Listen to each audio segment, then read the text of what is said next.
So Ryan Stevens here with Chris Wynn, talking about some Battlefield 4. I think one of the things in particular was, the Microsoft press conference had the single player demo, and we were like, okay. Yep. And then EA was like, hey, multiplayer, and they were able to surprise us. 64 players on our stage. And they were able to surprise us with something that shouldn't have been surprising, and that's Battlefield's multiplayer is looking really, really good. Yeah.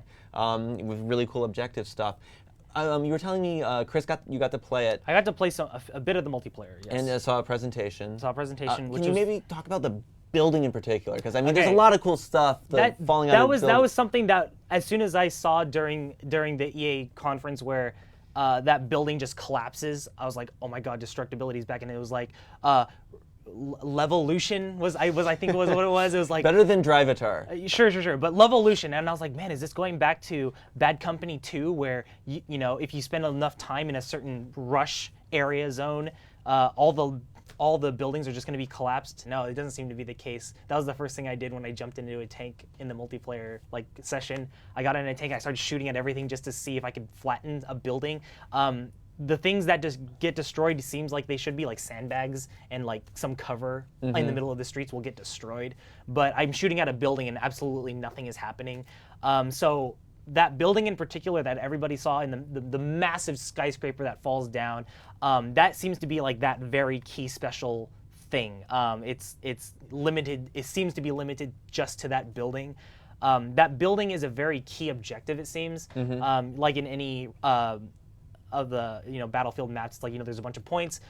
Capture all the points to have the opposing team's ticks deplete first. That's pretty much it. And it seems like that building is going to be very, very hard to capture because you have to kind of take the elevator to the top, and the top is almost like its own closed quarters map, and it seems to be like it's the tallest building in the map. So having control of that is like a huge advantage because you can choose to spawn on the top of it and just drop down on anything. So it's a huge advantage to have it. But if you're the team that doesn't have it, you can work your way towards destroying it. And I didn't get to experience that firsthand, but what I gathered from the presentation, in order to destroy this massive tower, you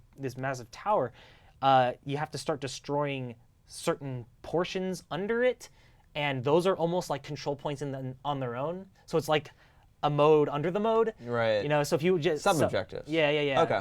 So that's what I gather. I didn't get to even do that on my own. What I ended up doing is just trying to snipe a bunch of people. Did you go into the building itself?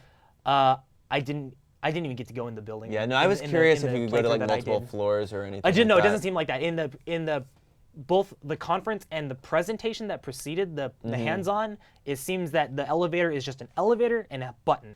Sniping feel good, bullet drop, that kind of thing? I was really trying to tell, but the sniper that they give you doesn't have a scope, it's iron sight, so I was like, well, can't tell how good the bullet drop is yet. But here's the thing. We were playing on PCs. It was clear that they were PCs because you just looked under there and they were definitely PCs. But you're playing on Xbox One controllers, so I don't know if the PCs were set to a certain spec, PS4 spec, Xbox One specs, or if they was just running PC Ultimate specs. Who knows? But I will say that just jumping in, if you told me that was Battlefield 3 running on PC, I would completely believe you. Nothing stood out above Battlefield 3 PC.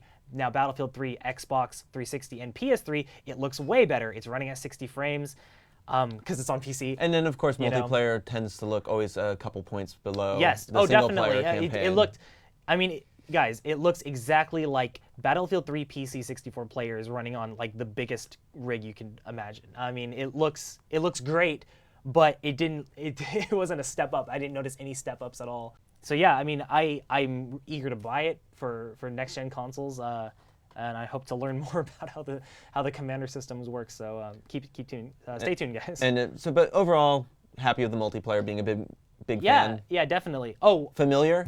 Definitely familiar. I just jumped right in. I knew exactly what I was doing. Quick asterisk, bullet point, whatever. P.S. I did not know that you can now. New feature to Battlefield 4 is you can counter melee kills, and I asked about it after hearing word by word of mouth from our intern that if you get knifed from the front, you have the like quick time event ability to counter it and kill them instead. So it kind of gives like that. Do I even if we both see each other, and if you have a shot, you have a I don't know something that won't kill me in 2 shots, and I'm just like, oh, I might as well just run and stab you in the face. Like it kind of it makes it so that you have a way to defend yourself against crap like that. But knife kills from the back, it's gonna instantly kill you regardless, and you're gonna see the animation, and you're gonna watch your enemy revel in his sneak attack on you. That's cool. It sounds like they're doing a lot more nuanced things.